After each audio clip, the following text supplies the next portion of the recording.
નમસ્કાર. દિવસભરના તમામ મહત્વના સમાચાર બુલેટ બ્રેકિંગ સાથે હું છું આપની સાથે વિકાસ મકવાણા. સમાચારની શરૂઆત કરીએ તો રાજ્ય સરકારના કર્મચારીઓ માટે મહત્વના સમાચાર.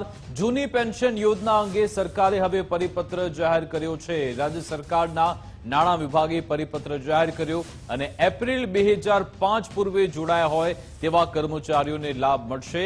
જો કે કયા સંજોગોમાં લાભ મળશે તે અંગે હવે પરિપત્રમાં સ્પષ્ટતા થઈ ચૂકી છે. 2005 પૂર્વે જે કચેરીને લાભ મળવા પાત્ર તેનો જ સમાવેશ થશે. પડતર કોર્ટ કેસને લીધે 2005 પછી ભરતી હોય તો પણ લાભ આપવામાં આવશે જૂની પેન્શન યોજનાનો.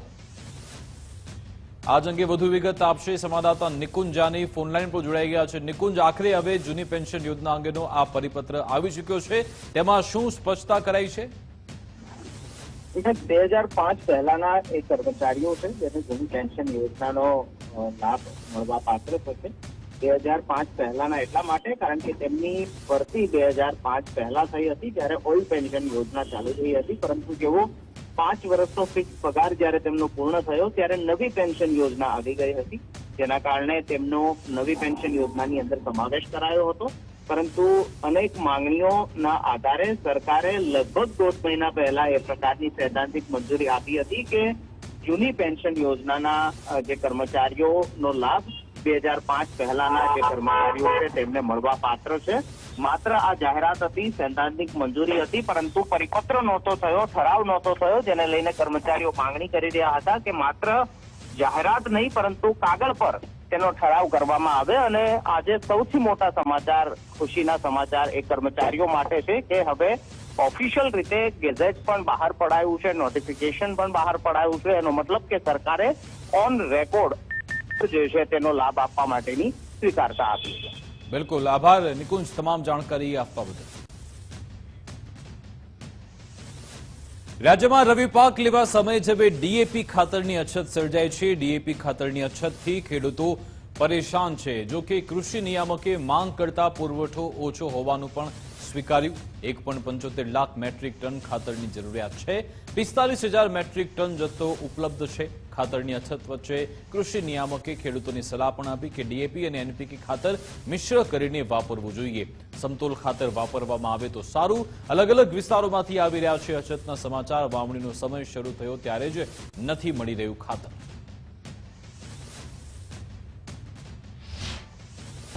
ખાસ કરીને ખરીદ મિત્રોને ખાસ વિનંતી છે કે કોઈ પણ પ્રકારની ખેંચ નથી. આપને ભલે લાગે કે રિપોર્ટ એવા છે, આમાં ચોક્કસ એક વસ્તુ છે, કારણ કે જો ડેટાથી વાત કરી લો કે જે ઓનલાઈન ડેટા હોય છે અને કેન્દ્ર સરકાર રાજ્ય સરકાર બંને ડેટા જોઈ શકે છે. 1,75,000 મેટ્રિક ટનની ટોટલ આપણે ડીએપીની જરૂરિયાત હતી. એની સામે આજનો સ્ટોક કહું, જે સ્ટોક પડ્યો છે 45,000 મેટ્રિક ટન આજે સ્ટોક છે. અને સેલ કહીએ તો 85 લાખ એટલે 85,000 લાખ મેટ્રિક ટન થયું છે. એ જે એનપીકે, કારણ કે ફોસ્ફરસ માટે એકલું ડીએપી નહીં પણ એનપીકે હું ખેડૂતોને ખાસ ભલામણ કરું છું કે સમતોલ ખાતર વપરાશ માટે જે એનપીકે છે પણ એ એટલું જ જવાબદાર છે. તો એ પણ વપરાશ માટે અમે કોશિશ કરી રહ્યા છીએ. તો 1.75 સામે આપણી પાસે આજની સુધી 2.13 લાખ મેટ્રિક ટન અત્યારે ઉપલબ્ધ છે આપણી પાસે, કારણ કે સેલ એનું ખેડૂતો હજી ઓછું વાપરે છે એટલે એમાં 70,000 મેટ્રિક ટનનો જ અત્યારે ઉપાડ થયો છે. તો આ સંદર્ભમાં ખાસ કહેવાનું કે ડીએપીમાં કોઈ ખેંચ નથી અને એનપીકે તો આપણી પાસે ભરપૂર છે. તો ડીએપીની સાથોસાથ અથવા એની અવેજીમાં આ પણ વાપરવાની જરૂર છે, કારણ કે સમતોલ ખાતર વપરાશમાં આ ખૂબ જ જરૂરી છે. ગીર સોમનાથ જિલ્લામાં ખાતરની અછતને કારણે ખેડૂતો ચિંતાતુર છે. શિયાળુ પાકના વાવેતર સાથે જો યોગ્ય ખાતર ન મળી રહે તો પાક નિષ્ફળ જવાની ભીતિ છે. ખેડૂતે અગાઉ તો કમોસમી વરસાદથી મગફળી સહિત અનેક પાકમાં નુકસાની વેઠી છે. આ વચ્ચે હવે ખાતરની એક નવી મુશ્કેલી ઊભી થઈ. ગીર સોમનાથ જિલ્લાના ખેડૂતો ખાતરની 2-4 બેગ માટે પણ દળદળ ભટકી રહ્યા છે. વહેલી સવારથી ખેડૂતો ખાતર માટે લાઈન લગાવીને બેસે છે, પરંતુ ખેડૂતો નિરાશ થઈને પરત ફરે છે. હાલ તો ખાતરનો પુરવઠો યોગ્ય પ્રમાણમાં સત્વરે વિતરણ થાય તેવી ખેડૂતો સરકારને વિનંતી કરી રહ્યા છે. ખાતરની અછત છે. સરકાર મોટા બરંગા ફૂટે છે. અત્યારે અમે લાઈનમાં ઉભા છે, ડીએપી મળતું નથી, વાવેતરનો સમય છે. પરિસ્થિતિ હકીકતની આ છે. તરદારના ડેપોએ આવ્યો ખાતર માટે ડીએપી, યુરિયા છે નહીં, નીલ છે સ્ટોક. ઘણા સમય ડીએપી ની અછત છે. અત્યારે રવિ પાક વાવવાની તૈયારી છે. ખેડૂતો બહુ પરેશાન છે. રવિ પાક ખાતર વગર કઈ રીતે વાવવું, ઓલરેડી મોડું થઈ રહ્યું છે. અમારે રવિ પાકનું વાવેતર કરવાનું છે. અત્યારે ચણાનું વાવેતર કરવાનું છે, જેથી કરી અને અમે 10 દિવસથી તાળામાં હરેક જગ્યાએ ડેપોએ આવીએ છીએ. અત્યારે અમે સરદારના ડેપોએ આવ્યા છીએ. ડીએપી, એનપીકે આ ખાતરનો કોઈ સ્ટોક નથી અને આ ખાતર ફરજિયાત અત્યારે રવિ પાકમાં વાવવું જ પડે. અત્યારે ખાતર આપણી પાસે પાયોનું 20-0-13 હતું, જે થોડાક દિવસથી પૂરું થઈ ગયું છે. એની સપ્લાય પાછી સોમવાર પછી ચાલુ થઈ જશે અને ડીએપી નું 12-32 હાલમાં સપ્લાય કંપની પાસે છે નહીં. અમે તો અહીંયાથી રજૂઆત કરી દીધી છે ઉપર, તો ત્યાંથી સપ્લાય ઉપરથી છે નહીં. ખાતરની અછતની વાત જોવા જાય તો અમે નર્મદા ડેપોએ જે છે પાયાના ખાતર તરીકે નર્મદા ફોસ રાખી છે, પોટાશ રાખી છે, એમોનિયા રાખી છે, વગેરે ખાતરો રાખી છે, જે નર્મદા ડેપો ઉપર દિવાળી પહેલા સુધી ઉપલબ્ધ હતા. દિવાળીના 2 દિવસ પહેલા જયારે પૂરા થયા ત્યારે ટ્રાન્સપોર્ટ બંધ હોવાને લીધે લાભ પાંચમ સુધી અમારી પાસે સપ્લાય નહોતી. જેવું અત્યારે ટ્રાન્સપોર્ટ ચાલુ થયું છે તરત જ આપ જોઈ શકો છો બહાર 2 નર્મદા પોસ્ટની ગાડી ઉતરી રહી છે અને અત્યારે નર્મદા ડેપોમાં અમે જે ખાતરો વેચીએ છીએ તે તો અત્યારે હાલમાં ઉપલબ્ધ છે. શિયાળુ વાવેતર માટે ખેડૂતો તૈયાર, પણ ખાતરની અછત છે. પ્રદેશ કિસાન કોંગ્રેસના પ્રમુખ પાલ આંબલિયાએ કહ્યું કે ખાતર કચ્છ અંકલેશ્વરની ફેક્ટરીમાં જઈ રહ્યું છે. ખેડૂતોના વાવેતરમાં ડીએપી પાયાનું ખાતર કહેવાય. સરકારે હેલ્પલાઇન નંબર જાહેર કર્યો, પરંતુ તે હેલ્પલેસ છે. ખાતર ક્યાંથી મળશે તેનો કોઈ જવાબ નથી મળતો. એ પણ છે કે આ ખાતર છે એ કાં તો કચ્છના કારખાનાઓમાં જાય છે અથવા તો અંકલેશ્વરની જીઆઈડીસીમાં જાય છે, પણ ખેડૂતો સુધી પહોંચતું નથી. જ્યારે આજે ગુજરાતના તમામ જાહેર માધ્યમોએ છેલ્લા 3-4 દિવસથી આ મુહિમ ચલાવી એટલે સરકારે મજબૂરન એક હેલ્પલાઇન નંબર જાહેર કરવો પડ્યો છે. પણ આ હેલ્પલાઇન નંબરમાં હું રાજ્યના મુખ્યમંત્રી શ્રી, કૃષિ મંત્રી શ્રી અને રાજ્યના ખેતી નિયામક શ્રીને વિનંતી કરું છું કે તમે પોતે આ હેલ્પલાઇન નંબરમાં ફોન કરી અને વાત કરજો ને શું જવાબ મળે છે એ જોજો, એટલે તમને ખબર પડશે કે આ હેલ્પલાઇન નંબરના નામે ખેડૂતોને માત્ર ને માત્ર મૂર્ખ બનાવવાનું કામ થાય. ખાતર અંગે રાજ્ય સરકાર તરફથી હવે સ્પષ્ટતા થઈ કે ડીએપી, એનપીકે ખાતર પૂરતા પ્રમાણમાં ઉપલબ્ધ છે.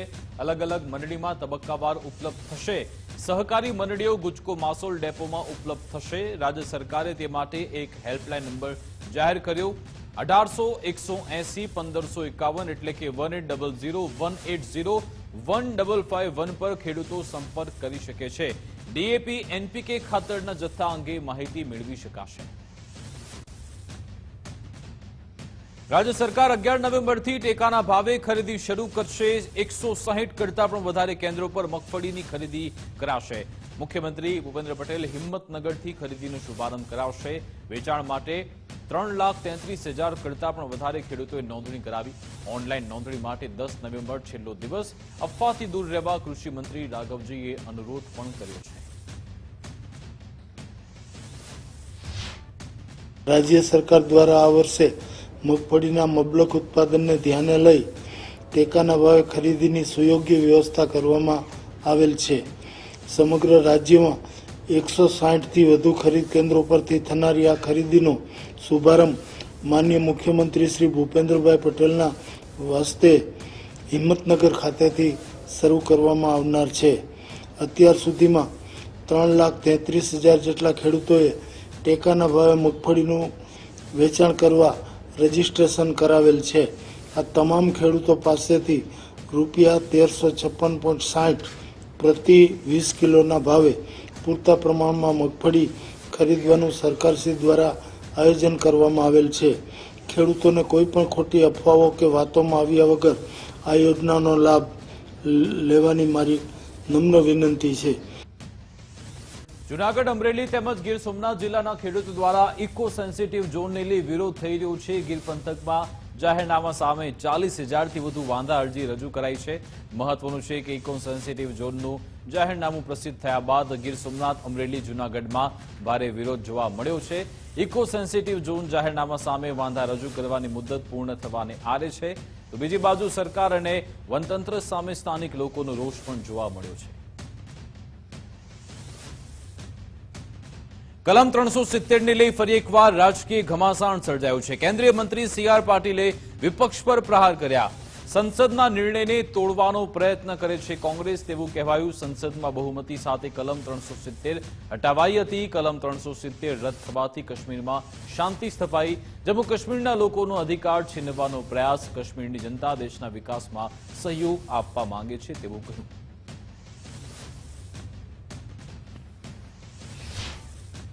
ત્રણસો સિત્તેરની કલમ રદ કરવા માટે અને 35 કલમ રદ કરતી વખતે સંસદમાં સંપૂર્ણ બહુમતી સાથે ખૂબ ચર્ચા વિચારણાને અંતે લેવાયેલા નિર્ણયને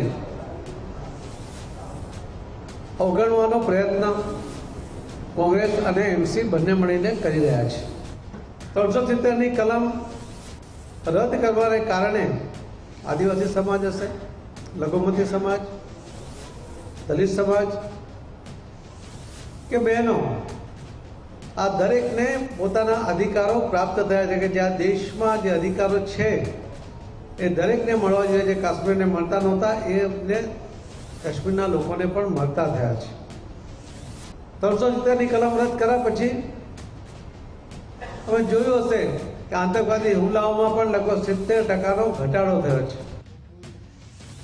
કલમ 370 ને લઈ ફરી એકવાર રાજકીય ઘમાસાણ મચ્યું છે. કેન્દ્રીય મંત્રી CR પાટીલને શક્તિસિંહે જવાબ આપ્યો. શક્તિસિંહે કહ્યું કે જો બંધારણ તૂટતું હોય તો સુપ્રીમ કોર્ટમાં જવું જોઈએ. બંધારણ વિરુદ્ધ કોઈ પ્રવૃત્તિ ન થાય તે માટે સુપ્રીમ કોર્ટ છે. માત્ર રાજકીય આક્ષેપ કરવા કેન્દ્રીય મંત્રી તરીકે યોગ્ય નથી. મને હાસ્યાસ્પદ વસ્તુ લાગે છે એટલા માટે કે જે કેન્દ્રીય મંત્રી છે એમને ક્યાંય પણ લાગતું હોય કે અહીંયા બંધારણ તૂટે છે, બંધારણથી વિરુદ્ધનું કામ થાય છે, તો કેન્દ્ર સરકાર તરીકે એમણે સુપ્રીમ કોર્ટમાં જવું જોઈએ તુરત જ. અને સુપ્રીમ કોર્ટ બંધારણ વિરુદ્ધની કોઈ પણ પ્રવૃત્તિ ન થાય એને જોવા માટે સુપ્રીમ કોર્ટ આપણા બંધારણથી અધિકૃત છે. તરત જ ત્યાં જવું જોઈએ કે આ બંધારણ વિરુદ્ધ કંઈ થાય છે. એના માટે પ્રેસ કોન્ફરન્સ કરવાની જરૂર નહીં, એના માટે રાજકીય આક્ષેપો કરવાની જરૂર નહીં. વાવની પેટા ચૂંટણીમાં પણ હવે બટેંગે તો કટેંગેનો મુદ્દો આવ્યો છે. ટોભા ગામના સરપંચે બટેંગે તો કટેંગેનો મુદ્દો ઉઠાવ્યો. ચૌધરી સમાજની બેઠક દરમિયાન ઈશ્વર ચૌધરીએ નિવેદન આપ્યું કે માવજીભાઈને નહીં સ્વરૂપજીને મત આપજો. કેન્દ્રીય રાજનીતિમાં ચર્ચાસ્પદ બન્યો છે બટેંગે તો કટેંગેનો નારો. હવે ગુજરાતની પેટા ચૂંટણીમાં પણ આ નારો ચર્ચાનું કેન્દ્ર બન્યો.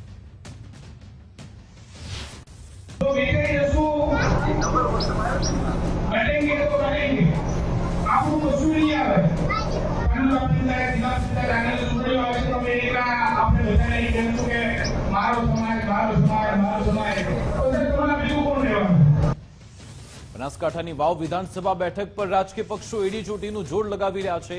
ત્રિપાંખિયા જંગમાં ત્રણેય ઉમેદવારો જનતાના મત મેળવવા પૂરજોશમાં પ્રચાર કરી રહ્યા છે. પક્ષ તરીકે મેદાનમાં ઉતરેલા માવજી ચૌધરીએ બંને પક્ષનું ટેન્શન વધાર્યું અને સામે પક્ષે માવજી ચૌધરી પણ વાવમાં વટ રાખવા એટલી જ મહેનત કરી રહ્યા છે. ગામડે ગામડે સભા કરી રહ્યા છે અને જનતા વચ્ચે જઈને મત માંગી રહ્યા છે. માવજી ચૌધરીનો દાવો છે કે ભાજપ અને કોંગ્રેસ એમ બંને પક્ષની વિચારધારાવાળા લોકો તેમની સાથે છે એટલે જીત તો તેમની જ થશે. માવજીભાઈ એવું પણ કહી રહ્યા છે કે બટોગે તો કટોગેના સૂત્ર સાથે સમાજ ક્યારેય સહમત નથી. નહીં, એ સમય ને આ સમયમાં ઘણો બધો ફરક છે. એ સમયે લોભ લાલચ ઓછા હતા અને જેના કારણે લોકોની રીતે પણ મતદાન કરતા હતા. આ જ વિસ્તારમાં 1962માં ભીમજીભાઈ જગન્નાથભાઈ પટેલ જેમની ટિકિટ કપાણી હતી અને ત્યાં કોંગ્રેસ હતું, કોંગ્રેસે કાપી હતી.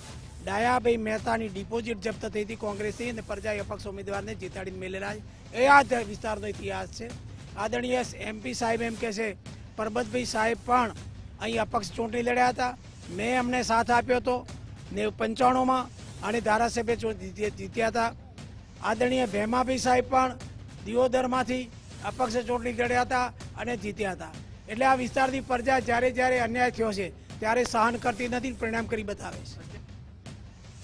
બનાસકાંઠા જિલ્લાના સરહદી વિસ્તાર ગણાતા દૈયબ ગામ ખાતે ભાજપના ઉમેદવાર સૌરભજી ઠાકોરની બેઠક યોજાઈ હતી. સભા તેમણે કરી જ્યાં ભાજપ કાર્યકર્તાઓ મોટી સંખ્યામાં આવ્યા.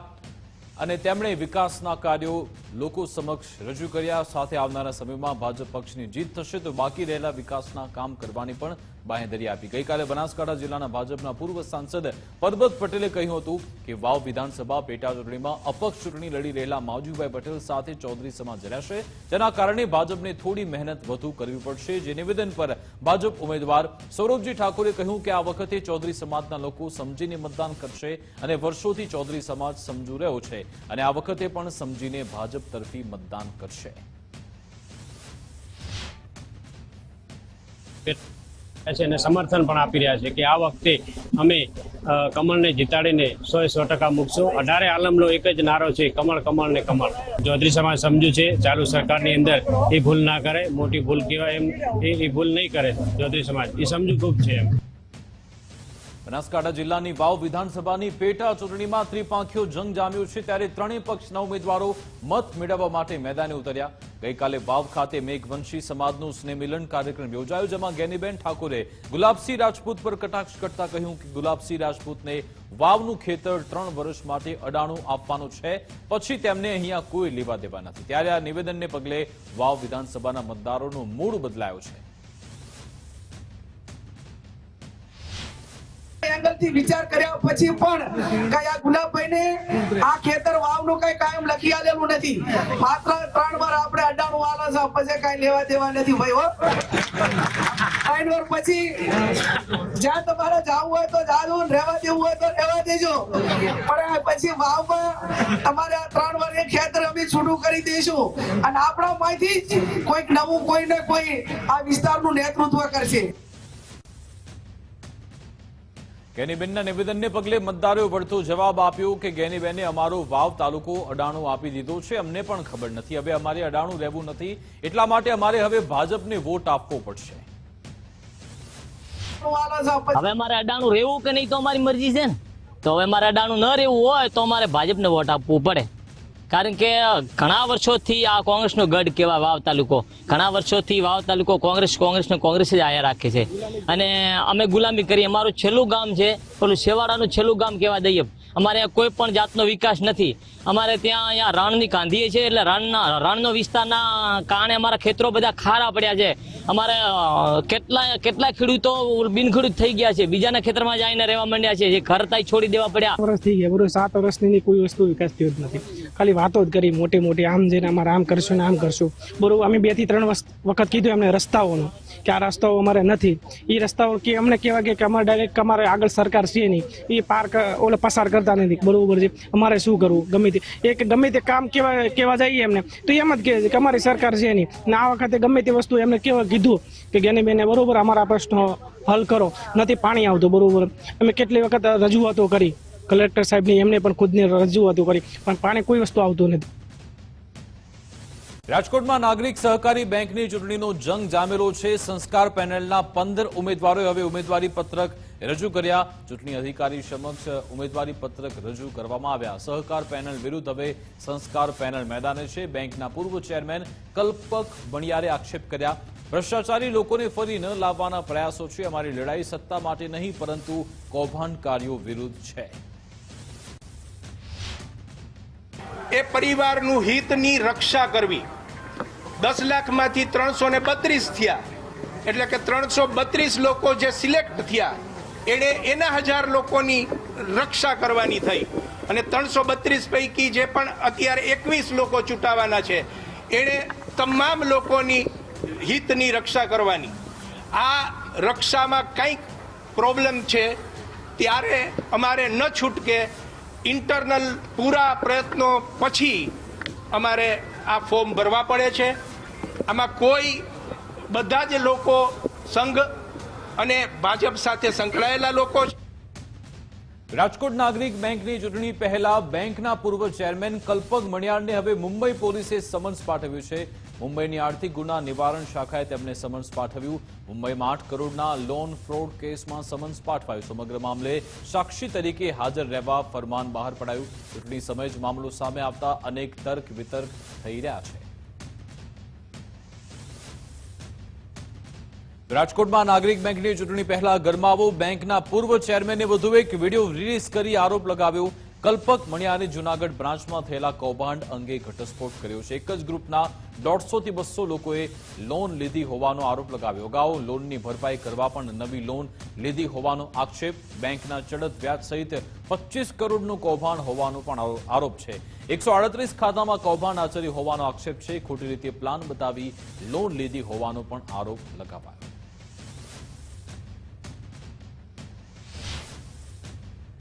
આપણી બેંકની જુનાગઢ બ્રાન્ચ માટે થયેલા ફરિયાદની વિગતો મુજબ 8 લોન ખાતામાં જુનાગઢ મહાનગરપાલિકા દ્વારા મંજૂર થયેલ રેસિડેન્શિયલ પ્લાન જેના ઉપર 20 લાખથી વધુ લોન આપી ન શકાય તેમાં અનેક ચેડા ફોર્જરી કહેવાય જેને એ કરી તૈયાર કરેલ બોગસ પ્લાન કોમર્શિયલ હોય એવી રીતે રજૂ રાખી બેંક પાસેથી 80 લાખની લોનો અને અત્યારે જાણમાં આવેલ 38 ખાતામાંથી 24 ખાતામાં કુલ 5 બિલ્ડિંગ પ્લાનમાં આ જ રીતના ચેડા ફોર્જરી કરી 2 કરોડથી વધુ રકમ લઈ ગયેલ છે.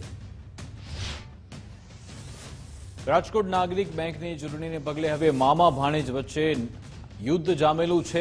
કલ્પક મણિયારે જયેશ સંઘાણીને બદનક્ષીની નોટિસ ફટકારી. જયેશ સંઘાણીને વકીલ મારફતે નોટિસ અપાઈ. 500 કરોડની બદનક્ષીની નોટિસ ફટકારાઈ છે. જયેશ સંઘાણી સોશિયલ મીડિયામાં ખોટી અફવા ફેલાવી રહ્યા છે તેવો આરોપ પણ લગાવ્યો. શિક્ષણના નામે ધુપ્પલ ચલાવતી સંસ્થાઓની હવે ખેર નથી. ખુદ શિક્ષણ મંત્રીએ જ મંચ પરથી સંસ્થાના નામનો ઉલ્લેખ કર્યો. મંત્રી કુબેર ડિંડોરે લેભાગુ શૈક્ષણિક સંસ્થાનું નામ આપ્યું. સુરતની દીપક ગોહિલ ચેરિટેબલ ટ્રસ્ટની કમલા મેડિકલ સેન્ટરનું નામ આપ્યું. વિદ્યાર્થીઓને સંપૂર્ણ સ્ક્રુટિની બાદ જ પ્રવેશ લેવા મંત્રી અપીલ કરી. શૈક્ષણિક સંસ્થાઓની પૂરતી તપાસ કરવી જરૂરી છે. શિક્ષણ મંત્રી કુબેર ડિંડોરે કાર્યવાહી કરવાની પણ ખાતરી આપી. આવી સંસ્થાઓ સામે સરકાર કાર્યવાહી કરશે તેવું શિક્ષણ મંત્રીએ કહ્યું. કેટલીક સંસ્થાઓ ખોટા રજીસ્ટ્રેશન કરીને અમારા આદિવાસી સમાજના જે વિદ્યાર્થીઓ જો એડમિશન લે છે અને એ જે ફ્રોડ છે એટલે એની પણ મારે અમારા સમાજના માધ્યમથી અમારે ધ્યાન દોરવું છે કે આ દીપક ગોહિલ ચેરિટેબલ ટ્રસ્ટ સુરત એનું રજીસ્ટ્રેશન થયેલું છે 73 પર. એનું કોઈ રજીસ્ટ્રેશન એફિલિએશન કોલેજો સાથે કે યુજી સાથે નથી અને એના માં કમલા મેડિકલ સેન્ટર તરીકે ચલવે છે. એમાં સુરત છે, તાપી છે, નર્મદા છે, કર્ણાટક, બેંગ્લોર, રાજકોટની સંસ્થાઓ છે. કેટલીક વિદ્યાર્થીઓ મેં એડમિશન લીધા હતા અને અમને પછી ફ્રીશીપ કાર્ડ માટે અમારી પાસે ત્યારે અમને ધ્યાન પર આવ્યું એટલે અમે એનું ચેક કરતા ખબર પડી કે આ રજીસ્ટ્રેશન થયેલી સંસ્થા નથી. ગેરકાયદે સંસ્થા મુદ્દે શિક્ષણ મંત્રીના નિવેદન પર હવે કોંગ્રેસે પ્રહાર કર્યા. કોંગ્રેસ પ્રવક્તા મનીષ દોશીએ કહ્યું કે માત્ર નિવેદન નહીં પણ આવી સંસ્થા સામે પગલાં ભરો. આદિવાસી વિસ્તારમાં લેભાગુ સંસ્થાઓ ખોલવાનો પરવાનો કોણે આપ્યો? હું માનનીય શિક્ષણ મંત્રીશ્રીને પૂછવા માંગુ છું, તમે તો આટલું કહીને છૂટી ગયા, પણ હકીકત એ છે કે લેભાગુ સંસ્થાઓ કોના આશીર્વાદથી ચાલી છે? ગુજરાતમાં નકલીનો કારોબાર, નકલી પીએમઓ, નકલી સીએમઓ સહિત રાજ્યમાં ઠેર ઠેર નકલીઓની દુકાનો ભારતીય જનતા પાર્ટીના ભ્રષ્ટ શાસનમાં ચાલી રહી છે. એની માટે કોના આશીર્વાદ છે? ત્યારે આવી લેભાગુ સંસ્થાઓને કોને મંજૂરી આપી? કોને લૂંટવાના પરવાના આપ્યા? આદિવાસી સમાજના હોય કે અનુસૂચિત જાતિના હોય કે પક્ષી પદના હોય કે સામાન્ય ઘરના હોય, આવી લેભાગુ સંસ્થાઓમાં ભોગ બને તો એની જિંદગી સાથે રમત કરવાનો કોને પરવાનો આપ્યો? જૂનાગઢમાં ભૂતનાથ મંદિરના મહંતનો વિવાદાસ્પદ વિડીયો સંદેશ સામે આવ્યો. બદ્રીનાથ નથી, બદ્રીઉદ્દીન છે તેવું કહેનાર જો મળે તો તેને પ્રસાદ આપો. ભાવિકો પહેલા આવા લોકોને પ્રસાદ આપે, પછી જ પોલીસને સોંપે. દરેક ભાવિક કેસરી ધ્વજા લઈ પરિક્રમામાં આવે તેવો પણ આગ્રહ તેમણે કર્યો. આગામી 12 નવેમ્બરથી લીલી પરિક્રમાનો પ્રારંભ થવાનો છે અને આ પરિક્રમા પૂર્વે મહંતનો વિડીયો વાયરલ થઈ રહ્યો છે. હમણાં જ કોઈએ ચાળો કર્યો છે કે બદ્રીનાથ નથી, એ અમારા બદરુદ્દીન અને એ છે. તો મને આપને ખાસ કહેવું છે સનાતનીઓને કે આ પરિક્રમાના મેળાના અંદર જો કોઈ બદ્રીનાથનો બદરુદ્દીન દેખાઈ જાય તો એને સારી રીતે પ્રસાદ આપવો અને પ્રસાદ આપ્યા પછી પોલીસને સોંપી દેવો, એમને જાણ કરવી, જેથી કરીને સનાતનના સાથે કોઈ ચાળા ન કરી શકે. આ આપણી દરેકની જવાબદારી છે.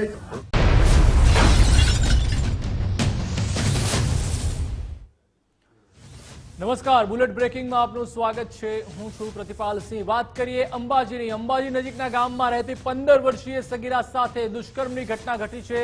સગીરાને ઓળખીતો શખ્સ બાઇક પર બેસાડી છાપરી રોડ ઉપર લઈ ગયો હતો, જ્યાં અન્ય 6 શખ્સોએ સાથે મળી તેણીને જાળીમાં લઈ જઈ વારાફરતી દુષ્કર્મ આચર્યું હતું. આ અંગે સગીરાની માતાએ અંબાજી પોલીસ મથકે ફરિયાદ નોંધાવતા પોલીસે શખ્સોને ઝડપી લેવા માટે તપાસ હાથ ધરી હતી. તો દાંતા તાલુકામાં પોલીસ દ્વારા દુષ્કર્મના આરોપીના પોસ્ટર લગાવવામાં આવ્યા છે, જેમાં ઘોડા ટાંકણી ગામના વ્યક્તિ દ્વારા દુષ્કર્મ આચરવામાં આવ્યું હતું. લાલાભાઈ પરમાર સગીરાને બાઇક ઉપર બેસાડીને લઈ ગયો હતો. સગીરાને અલગ જગ્યાએ લઈ જઈને દુષ્કર્મ આચર્યું હતું. મુખ્ય આરોપી સહિત કુલ 6 આરોપી દુષ્કર્મમાં સામેલ હતા. આરોપી ભાગી જવામાં સફળ થતા પોલીસ દ્વારા પોસ્ટર લગાવવામાં આવ્યા હતા. મુખ્ય આરોપી સહિત તમામ આરોપી હાલ પોલીસ પકડથી દૂર છે. તો બનાસકાંઠામાં અંબાજી ગબ્બર નજીક સામૂહિક દુષ્કર્મની ઘટના ઘટી છે, જેમાં દુષ્કર્મની ઘટના મુદ્દે જિલ્લા ભાજપ પ્રમુખ કીર્તિસિંહ વાઘેલાએ નિવેદન આપ્યું. જે ઘટના ઘટી છે તે ખૂબ જ દુઃખદ છે. હું ખૂબ સખત શબ્દોમાં આને વખોડી કાઢું છું. આરોપીઓને સખતમાં સખત સજા થાય તેવું હું માનું છું. હર્ષભાઈ સંઘવીના નેતૃત્વમાં પોલીસ કડક હાથે કામગીરી કરી રહી છે. દુષ્કર્મીઓને તો ક્યારેય માફ નહીં કરવામાં આવે તેવી સરકારે પણ નીતિ બનાવી છે. એ દુર્ઘટના ઘટી છે એ દુઃખદ છે, જેને હું સખત શબ્દોમાં વખોડી કાઢું છું. આરોપીઓ પર કડક કાર્યવાહી થાય, સખતમાં સખત સજા થાય એવું હું માનું છું. ગૃહમંત્રી શ્રી હર્ષભાઈ સંઘવીના નેતૃત્વમાં ગુજરાતમાં ગૃહ વિભાગ પોલીસ હર હંમેશા માટે કડક હાથે કાયદાકીય કામ કરી રહી છે. એમાં કોઈ પણ ગુનાહિત પ્રવૃત્તિઓ હોય અને એમાં આવા દુષ્કર્મીઓને તો ક્યારેય માફ ન કરવા એવું સરકારની નીતિ રહી છે. ભૂતકાળમાં પણ ક્યારેક આવા જે પણ ખરાબ બનાવો બન્યા છે એના સામે પણ કડક કાર્યવાહી થઈ છે અને આમાં પણ પોલીસ કડક કાર્યવાહી કરશે.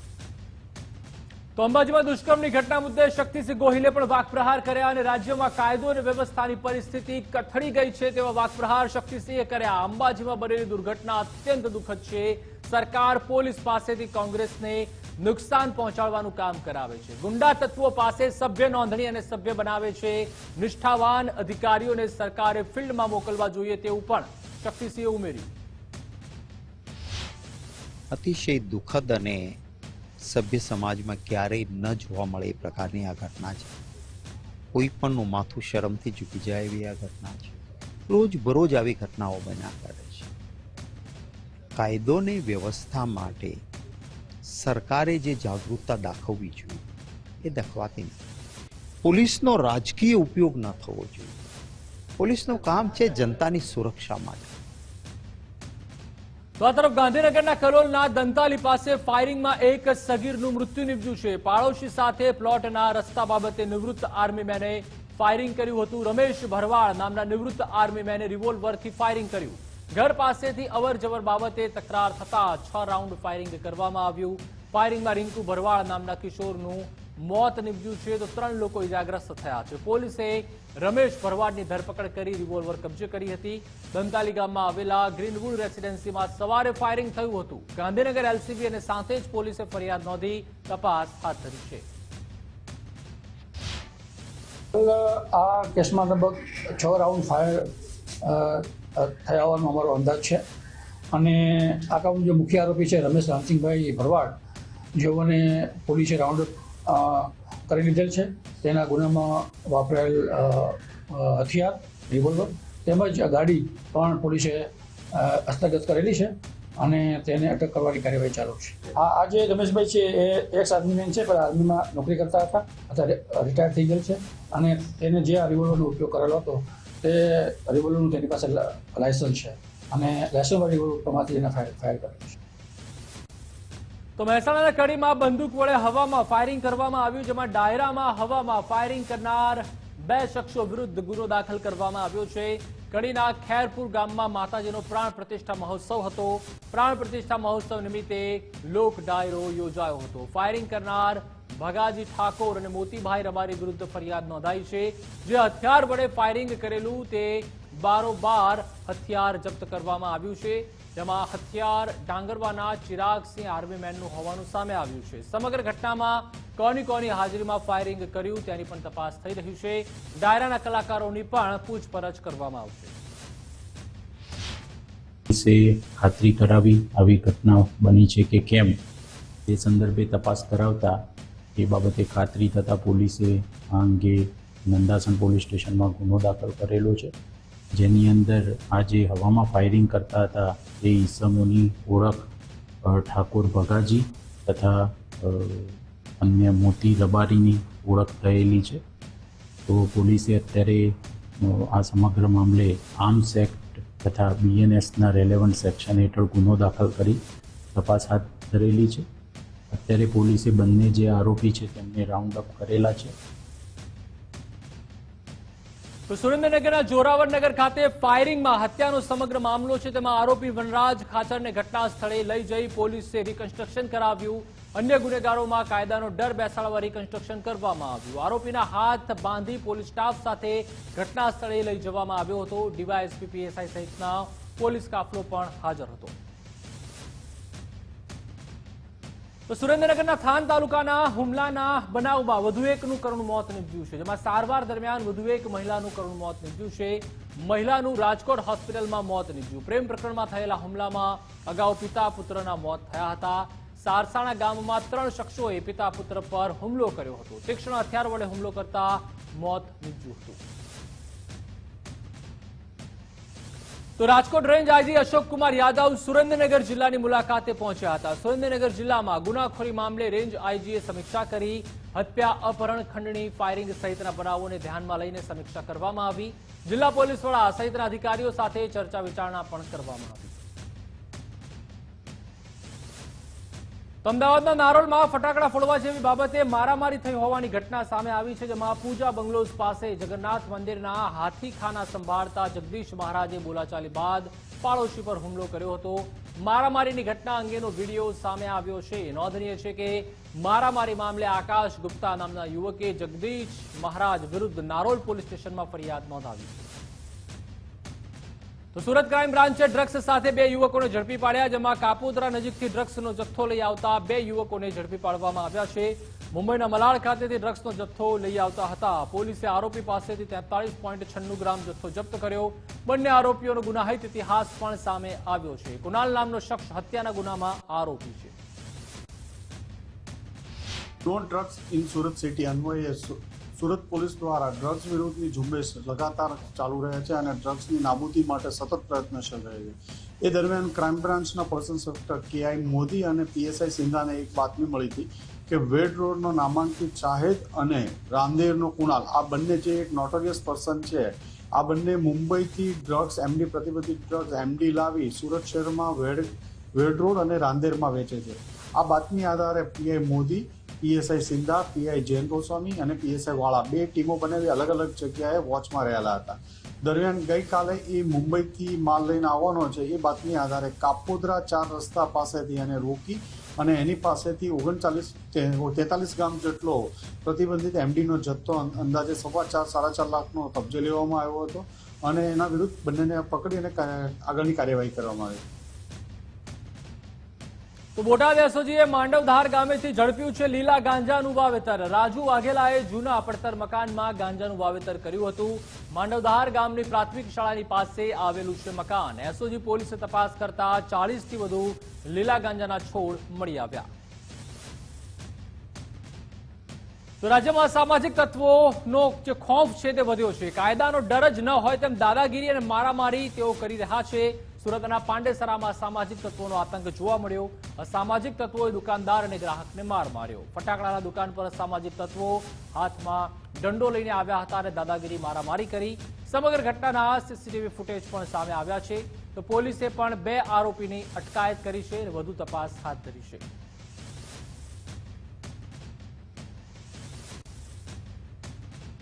તો અમદાવાદમાં 2 સગીરા પર હુમલો કરીને લૂંટ ચલાવનાર આરોપીની ધરપકડ કરવામાં આવી છે. પોલીસે આરોપી તુષાર કોષ્ટીની ધરપકડ કરી છે. આરોપીએ 2 સગી બહેન પર હુમલો કરીને 1.76 લાખની લૂંટ કરી હતી. આરોપી તુષાર ફરિયાદીના ડેરીમાં નોકરી કરતો હતો. દારૂ પીવાના કારણે નોકરીમાંથી કાઢી મૂકતા હત્યાનો પ્રયાસ કરીને લૂંટ કરી હતી. ડેરીના માલિક ઘરે ન હોવાથી તેમની 2 દીકરી પર હુમલો કર્યો હતો. અભિભાઈ પોતે પોતાના ઘરે જોવા આવ્યા તો પોતાની બંને દીકરીઓ, એક 14 વર્ષની અને 12 વર્ષની, જે બેભાન અવસ્થામાં મળી આવેલ. અને માથામાં એક પાઇપ પણ પડેલો લોખંડનો, માથામાં એના ફટકા મારેલા, અને તુષાર ત્યાં મળી આવેલ નહીં. તપાસ દરમિયાન ખાનગીરાએ બાતમી મળતા તુષારને 7/11/14 ગઈકાલે અમે પૂછપરછના અંતે અટક કરેલ છે. એને કીધેલું કે આ રીતે મને ત્યાં નોકરીથી કાઢી મૂકતા મને મગજ ઉપર ખુન્નસ હતું, અને એને મારવાનો અભિગુમાર ન હતો, પણ અભિગુમાર નહોતા ઘરે, ને દીકરીઓ સૂતેલી હાલતમાં જોઈ અને એને એના પર હુમલો કરી દીધો. હુમલો એટલે મારા ત્યાં નોકરી કરતો હતો તુષાર ભોલેનાથ કોષ્ટી કરીને છેલ્લા 1.5 વર્ષથી. એને મેં નવરાત્રીના આગલા દિવસે કાઢી મૂક્યો હતો નોકરી ઉપરથી, કારણ કે ડ્રિંક કરીને ઘરે આવ્યો હતો અને દુકાન ઉપર બી દારૂ પીતો હતો. એવા મને મારી દીકરીઓએ જણાવ્યું કે પપ્પા તુષારભાઈ દારૂ પીવે છે. એટલે મેં એને નોકરીમાંથી ને ઘરેથી કાઢી મૂક્યો કે ભાઈ હવે આજ પછી તું મારા ઘરે કે નોકરી ઉપર રહીશ નહીં. એના પછી આ બનાવ બન્યો એના 2 દિવસ પહેલા એ મારી જોડે માફી માંગી કે મને રહેવા દો 2-3 દિવસ પછી, કે હું ઘર મારી રીતે ગોતી અને હું નોકરી લાગી ગયો છું બીજે, એના પૈસા ને પગાર નહીં આવે એટલે હું અહીંથી જતો રહીશ, એવી રીતનું જણાવ્યું. તરફ રાજકોટમાં નિવૃત્ત બેંક અધિકારી મહેન્દ્રભાઈ મહેતા ડિજિટલ એરેસ્ટનો શિકાર બન્યા છે. ડિજિટલ એરેસ્ટ કરી સાયબર ગઠિયાઓએ 56 લાખ પડાવી લીધા. અધિકારી મની લોન્ડરિંગનો ઉપયોગ કરતો હોવાનું કહીને તેમને ડરાવવામાં આવ્યા. 15 દિવસમાં નિવૃત્ત બેંક કર્મચારી પાસેથી ગઠિયાઓએ પૈસા પડાવ્યા તેમજ તમારું એરેસ્ટ વોરંટ કઢાવ્યું છે કહીને ડિજિટલ એરેસ્ટ પણ કર્યા હતા. જોકે આ મામલે સાયબર ક્રાઇમમાં ફરિયાદ નોંધાવતા પોલીસે ગુનો દાખલ કર્યો છે. 15 દિવસ પછી તેમણે ફરિયાદ સાયબર ક્રાઇમ પોલીસ સ્ટેશનમાં દાખલ કરાવી હતી. સાયબર ક્રાઇમ પોલીસ દ્વારા તાત્કાલિક બધી માહિતીઓ મેળવવામાં આવી હતી, જેમાં કયા ખાતાઓમાં પૈસા ગયા છે, કોના દ્વારા કોલ કરવામાં આવ્યા છે, અને તેના આધારે જે ગુનો જે છે તે દાખલ કરી અને ગુજરાતની અંદર જે ખાતાઓમાં પૈસા ગયા છે તથા તે ખાતા સાથે જોડાયેલા અન્ય ઈસમો કે જેમણે ભાડે અપાવવાની માટે વચેટિયાનો રોલ ભજવ્યો હોય તેવા ઈસમો જે છે તેઓની અટકાયત કરી અને આગળ તપાસ વધારી છે. આ જે ઈસમ હતા એ રિટાયર્ડ બેન્કિંગ કર્મચારી હોય તેઓ ડરી ગયા હતા અને તેમણે પોતાની સંપૂર્ણ વિગત તેઓને આપી દીધી હતી. 6 લાખ રૂપિયા મારા બેંક એકાઉન્ટમાં એક બેંકમાં હતા એ ટ્રાન્સફર કર્યા. ત્યાંથી મને આરબીઆઈની પહોંચ આવી ગઈ. એટલે મેં કીધું આ તો બધું પ્રોસિજર જ ચાલે છે, કારણ કે આની પહેલાં જ્યારે પૈસા મોકલતા પહેલાં મને સેબીના કાગળ, આરબીઆઈના કાગળ બધા મોકલાવ્યા હતા. એટલે અપરેન્ટલી એમ લાગતા હતા. સ્ક્રુટિની કરો પછી તો ખબર પડે કે એમાં કાંઈ ડિફેક્ટ છે, પણ અપરેન્ટલી કાંઈ ખ્યાલ ના આવ્યો અને મૂળ ગભરાઈ ગયેલા હતા. એટલે કાંઈ અંદાજ ના આવ્યો કે આપણે કોઈને કહીએ કે કોઈને દેખાડીએ. કરેલું હોય, ન જોયેલું હોય અને છતાંય આપણા માટે આવો આક્ષેપ આવે એટલે હું એટલો બધો મૂંઝાઈ ગયો. 2-3 વાર તો મેં કમસે કમ સ્યુસાઇડ કરવાનો પ્રયત્ન કર્યો, પણ ભગવાનની દયા કે વળી જીવ બચી ગયો અને આજે અહીંયા સલામત બેઠો છું. કેટલા પૈસાનો ફ્રોડ છે ટોટલ? 56 લાખ રૂપિયાનો. પહેલા 6 લાખ અને પછી 50 લાખ, 56 લાખ રૂપિયાનો મારી સાથે ડિફ્રોડ થઈ ગયો. તો બનાસકાંઠાનો એક પરિવાર પોતાના દીકરા અને દીકરીના દીક્ષા કાર્યક્રમ પહેલા અંબાજી નજીકના જૈન મંદિરે દર્શને આવ્યો હતો, જ્યાં રાત્રિ રોકાણ દરમિયાન પાર્ક કરેલી કારમાંથી 80 તોલા સોનું અને 1 લાખ ઉપરાંતની રોકડ ચોર કારનો કાચ તોડીને ચોરી ગયા હતા. આ દરમિયાન ચોરોને જોઈને સુરક્ષા કર્મચારીઓ 1 રાઉન્ડ ફાયરિંગ પણ કર્યું હતું. ઉલ્લેખનીય છે કે આગામી 14મી ડિસેમ્બરે દીક્ષા કાર્યક્રમ યોજાવાનો હતો. તેમાં આ ઘરેણા તેમના સંતાનોને પહેરાવવાના હતા. જોકે ચોરીના મામલે આ પરિવાર જૈન મંદિરની સુરક્ષા વ્યવસ્થા મામલે ગંભીર આક્ષેપ કર્યા છે. તપાસ દરમિયાન 500 મીટર દૂર તમામ સામાન વેરવિખેર જોવા મળ્યો હતો. 2 ડોગ સ્ક્વોડ પણ બોલાવવામાં આવી હતી. આ સંસ્થામાં 60 જેટલા સીસીટીવી છે, પણ જ્યાં કાર પાર્ક કરવામાં આવી હતી ત્યાં સીસીટીવી નથી. જોકે હજુ સુધી એક પણ આરોપી પકડાયો નથી. મને હોલમાં સુવાનું હોવાથી અને બીજા 40-50 મેમ્બર બીજા બી હોવાથી મેં મારું ઓઢવા પહેરવાનું અને સમગ્ર મારી દાગીના કે બધું જે છે એ મેં ગાડીમાં રાખ્યું હતું. અને એના કારણે આ બીના બની છે. મૂળ વાવના છીએ અને વાવ અમારે દીક્ષાનો વરઘોડો હોવાથી આ બધું જોખમ અમે જોડે લીધેલું છે અને અમે દાન પુણ્ય કરવા નીકળ્યા છે, વર્ષીદાન કરવા દાન પુણ્ય કરવા નીકળેલા છીએ. અમને બીજો કોઈ આમાં હશે નહીં. અને અહીંના પ્રશાસન તરફથી અહીંના જે પોલીસ ઇન્સ્પેક્ટર હોય કે ગામી સાહેબ હોય કે બધા એ લોકો ફૂલે ફૂલ અમને સપોર્ટમાં છે. જ્યાં તેમણે પાર્કિંગમાં જે ગાડી મૂકેલી હતી ત્યાંથી સોના ચાંદીના દાગીના અને 1.5 લાખ જેટલી રોકડ રકમની ગાડીનો પાછળનો કાચ તોડીને ચોરોએ તસ્કરી કરી હતી. જે બાબત હાલ અંબાજી પોલીસ સ્ટેશન ખાતે ફરિયાદ નોંધાયેલી છે. આ બાબતે પોલીસ હાલ અલગ અલગ સબપંદો અને આ તમામ આખું જે બાબત છે એ બાબતે પોલીસ અલગ અલગ ટીમો દ્વારા તપાસ કરી છે. તો ભાવનગર શહેરમાંથી હની ટ્રેપનો કિસ્સો બહાર આવ્યો છે, જેમાં યુવતીએ ફરિયાદી ડોક્ટરનો નગ્ન વિડીયો બનાવી બ્લેકમેલિંગ કર્યું હતું. ડોક્ટરને ઘરે બોલાવી કેફી પીણું પીવડાવી બેભાન કરાયા હતા. યુવતીએ ડોક્ટર પાસે 5 લાખ રૂપિયા અને કારની માંગ કરી હતી. વિડીયો વાયરલ કરવાની ધમકી પણ આપી હતી. ભોગ બનનારને સફેદ પ્રવાહી પીવડાવી અને અર્ધ બેભાન કરી દીધેલા. બાદમાં તેમને નગ્ન કરી અને તેના ફોટો અને વિડીયો શૂટ કરી અને તેના વાયરલ કરવાની ધમકી આપેલી. ત્યારબાદ તેની પાસે 5 લાખ રૂપિયા અને 4 વ્હીલ સ્વિફ્ટ ગાડી ની માંગણી કરી અને બળજબરીથી કઢાવી લેવાની જે ફરિયાદ જે છે તે ભરતનગર પોલીસ સ્ટેશનમાં દાખલ કરવામાં આવેલા છે. આ કામે પીઆઈ શ્રી તપાસ ચલાવી રહ્યા છે અને પુરાવા એકઠા કરી રહ્યા છે. તો સુરત જીમમાં આગને લઈને પોલીસ કમિશનર હરકતમાં આવ્યા છે. આગની સમગ્ર ઘટનાને લઈને પોલીસ કમિશનરે રિપોર્ટ માંગ્યો છે. કમિશનરે 3 વિભાગ પાસે ઘટનાનો રિપોર્ટ માંગ્યો છે. મધ્યસ્થ શહેર વિકાસ વિભાગ અઠવાલાઇઝ ઝોન પાસે રિપોર્ટ માંગ્યો. ફાયર વિભાગ પાસે પણ સમગ્ર મામલે રિપોર્ટ માંગ્યો છે. 3 વિભાગમાંથી જુદા જુદા મત અપાયા. ભૂતકાળમાં કરેલી કાર્યવાહી અંગે પણ ખુલાસો માંગ્યો.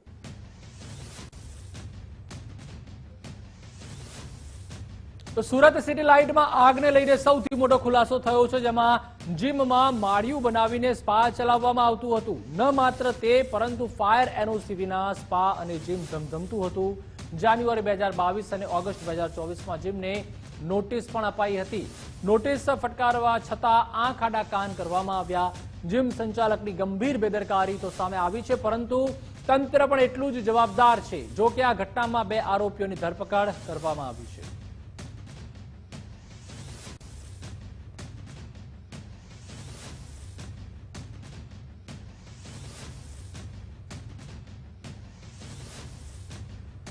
સુરતના ઉમરા જીમ સ્પામાં આગને લઈને તપાસ તેજ કરવામાં આવી છે, ત્યારે ઉમરા પોલીસે 2 સંચાલકોની ધરપકડ કરી છે. દિલસાદ ખાન અને સલીમ ખાન અને શાહ નવાઝ હારૂ મિસ્ત્રીની ધરપકડ કરવામાં આવી છે. વસીમ રઉફ ચૌહાણ નામનો શખ્સ ફરાર છે. તપાસમાં સંચાલકોએ ફાયર એનઓસી મેળવી ન હોવાનું સામે આવ્યું છે. જીમ અને સ્પામાં ઇન્ફ્રાસ્ટ્રક્ચર યોગ્ય ન હોવાથી કાર્યવાહી કરવામાં આવી હતી. તો વલસાડમાં જાડી જાખરામાંથી નવજાત શિશુ મળી આવ્યું છે, જેમાં વલસાડના ધરમપુર રોડ પર બોદલાઈ ગામ નજીકની આ ઘટના છે, જેમાં નવજાત બાળકી નહીં પરંતુ છોકરો તેજેલી હાલતમાં મળતા ચકચાર મચી છે. બાઇક ચાલકને બાળકના રડવાનો અવાજ આવતા હકીકત બહાર આવી હતી. પોલીસની દેખરેખમાં બાળક સિવિલ હોસ્પિટલમાં સારવાર માટે દાખલ કરવામાં આવ્યું છે. અમદાવાદમાં વીજ ચોરી બદલ સેશન્સ કોર્ટે આરોપીને 6 માસની જેલની સજા અને 25,000 રૂપિયાનો દંડ ફટકાર્યો છે. વિશેષ કોર્ટે કેસ ચલાવતા આરોપી હનીફા બીબી પઠાણને સજા સંભળાવી છે. ઉલ્લેખનીય છે કે ટોરેન્ટ પાવરના ચેકિંગ દરમિયાન વીજ ચોરી ઝડપાઈ હતી. ચોરી પકડાતા ટોરેન્ટ પાવરે 2.66 લાખ રૂપિયાનો દંડ ફટકાર્યો હતો. સુરત જિલ્લાની મધ્યસ્થ લાજપોર જેલના કેદીનું મોત નીપજ્યું છે, જેમાં 45 વર્ષીય કેદીનું સારવાર દરમિયાન મોત નીપજ્યું છે. વાહન ચોરીના કેસમાં પોલીસે ધરપકડ કરી હતી. 25 દિવસ અગાઉ જ પોલીસે ધરપકડ કરી હતી. તબિયત લથડતા નવી સિવિલ હોસ્પિટલ તેને ખસેડવામાં આવ્યો હતો. તો ગોધરા પાલિકાની ખાનગી હોસ્પિટલ સામે કાર્યવાહી કરવામાં આવી છે, જેમાં પાલિકાએ શિવમ હોસ્પિટલના તબીબને નોટિસ ફટકારી છે. બાંધકામની પરમિશન સહિતના પુરાવા રજૂ કરવા જણાવ્યું છે. દર્દીઓને હોસ્પિટલના બેઝમેન્ટમાં સારવાર અપાતી હોવાનું ખુલ્યું હતું. શિવમ હોસ્પિટલે બેઝમેન્ટમાં વોર્ડ ઊભો કર્યો હતો. પાલિકા પ્રમુખ સ્વજનને મળવા ગયા ત્યારે તે બાબત ધ્યાનમાં આવી હતી. આયુષ્યમાન યોજનાના દર્દીઓને પણ સારવાર અપાતી હોવાના આરોપ છે. પાલિકાની ટીમ તૈયારીમાં એક્શનમાં આવી સ્થળની તપાસણી કરતા તે જગ્યા પર આખો વોર્ડ 15 બેડનો પાર્કિંગની જગ્યામાં ઊભો કરેલો હતો તે જણાઈ આવેલું હતું. ફાયરની ટીમ બી ત્યાં હાજર હતી. ફાયરની ટીમે બી ત્યાંનું નિરીક્ષણ કર્યું. ત્યાંના સ્પિન્ડર બગડેલા છે, ટાઈમર બગડેલું છે. બીજા નંબર પર આખા ભોયરતળિયામાં અને ભોયરામાં એક જ સીઝ ફાયરનો બોટલ મૂકેલો હતો. આ ગંભીરતાને ધ્યાનમાં લઈને નગરપાલિકાએ તાત્કાલિક સીમો હોસ્પિટલને 3 દિવસમાં ખુલાસો માંગેલો છે અને તેને નોટિસ આપેલી છે. તો પાવાગઢ નિજ મંદિરનું શુદ્ધિકરણ કરવામાં આવ્યું છે, જેમાં તસ્કરોએ ગર્ભગૃહમાં પ્રવેશ કરીને ચોરી કરી હતી. પૂજારી સિવાય બહારની વ્યક્તિએ પણ પ્રવેશ કર્યો હતો. મંદિરમાં નક્કી કરાયેલા પોશાક પ્રમાણે જ પ્રવેશ કરવાની પરંપરા છે. પૂજારીઓએ ગંગાજળ છાંટી શાસ્ત્રોક્ત વિધિ મુજબ શુદ્ધિકરણ કર્યું હતું.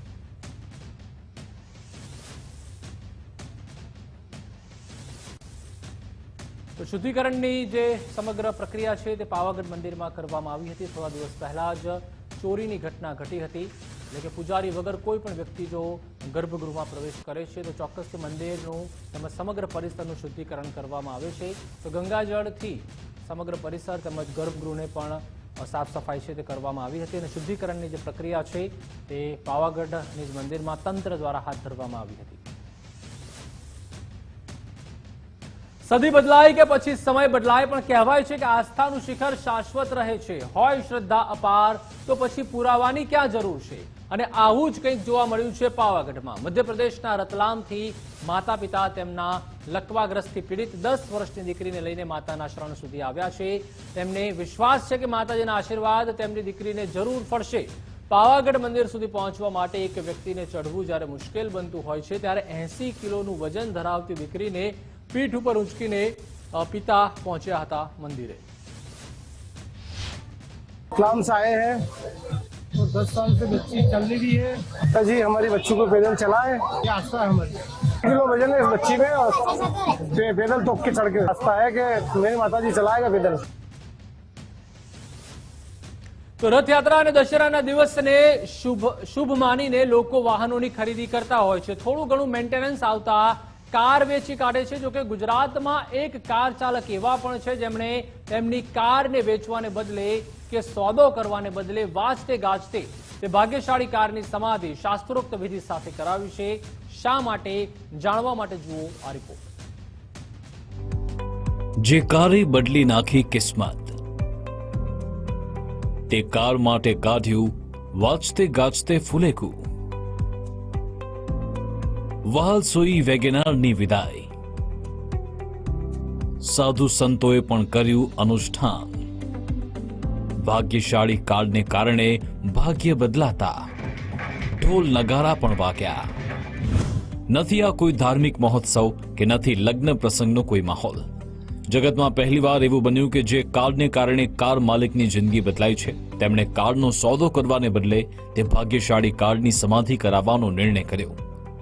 આ માટે તેમણે આમંત્રણ પત્રિકા પણ છપાવી હતી અને સંતો મહંતોને આમંત્રણ પાઠવ્યું હતું. અમરેલી જિલ્લાના પાડડશીંગા ગામના ખેડૂત સંજય પોલરાએ તેમની મનપસંદ કારને શા માટે આપી સમાધિ, હવે તે પણ જાણીએ. અને ગાડી એક મારા ઘરના સભ્ય તરીકે મેં રાખેલી છે અને અત્યારે મારા ઘરના સભ્ય તરીકે હું આનું આ વિધિ વિધાન પ્રમાણે બધું આયોજન ગોઠવ્યું છે. ખર્ચો તો 4-5 લાખનો થશે. 1000-1500 માણસનું રસોડું રાખ્યું છે. વિધિ વિધાન પ્રમાણે બધો કાર્યક્રમ રાખ્યો છે. સાધુ સંતોને બોલાવ્યા છે. બ્રાહ્મણની કાયદેસર વિધિ થાય તે વિધિ કરવાની છે. એ રીતે કાર્યક્રમ ગોઠવો. એક આપણું લકી વસ્તુ હતી બરાબર, અને એના હરક ભેર આપણને ખૂબ એ આવ્યા પછી લાભ થયો હતો એટલે હરક ભેર આપણે એનું આયોજન ગોઠવ્યું. અત્યાર સુધી આપણે જોયું કે કોઈ મહાપુરુષ કે પછી સજીવ લોકો સમાધિ લેતા હોય છે. જો કે નિર્જીવ વાહનની સમાધિ શબ્દ સાંભળતા જ લોકોમાં પણ ગજબનું કુતૂહલ જોવા મળ્યું. વેગેનર કારની સમાધિના સમાચાર વાયુ વેગે વાયરલ થતા આ ખબર હવે સોશિયલ મીડિયા પર ખૂબ જોવાઈ રહી છે. એણે આ જ્યારે ઇન્વિટેશન મોકલ્યું ત્યારે મારે એની ઉપર ફોન આરે વાત થઈ.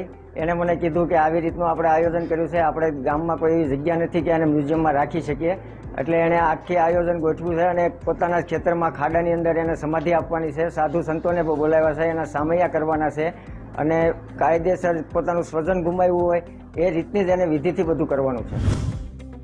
ભાગ્યશાળી કાર્ડને કારણે સંજયભાઈનું ભાગ્ય બદલાતા, વેપારમાં પ્રગતિ થતા અને સમાજમાં નામ બનતા કાર્ડને ભંગારમાં આપવાને બદલે પોતાના જ ખેતરમાં સમાધિ કરાવી છે. તેના ઉપર વૃક્ષોનું વાવેતર કરવાનો નિર્ણય પણ કર્યો છે. આ ભવ્ય આયોજન માટે ₹4 લાખનો ખર્ચ પણ થયો અને 1500થી વધુ લોકો માટે જમણવારની વ્યવસ્થા પણ કરી હતી. કે અમુક કુટુંબમાં એવા રિવાજો હોય છે કે પોતાના સ્વજનો હોય તેના મૃત્યુ પ્રસંગે તેની સમાધિ દેતા હોય છે, પરંતુ પોતાની વહાલ છોઈ વસ્તુ હોય તેની સમાધિ આપવાની કોઈ નવતર કિસ્સો બન્યો હોય તો અમરેલી જિલ્લાના લાઠી તાલુકાના પાડરસિંગા ગામે બન્યો છે.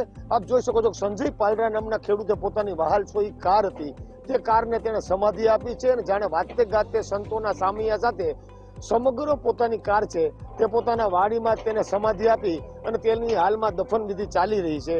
હાલ આ રીતે કોઈ ખેડૂતે પોતાની કાર છે તે પોતાની કારને સમાધિ આપવાનો પ્રથમ કિસ્સો અમરેલી જિલ્લામાં નોંધાયો છે. ફારૂક કાદરી, ગુજરાત.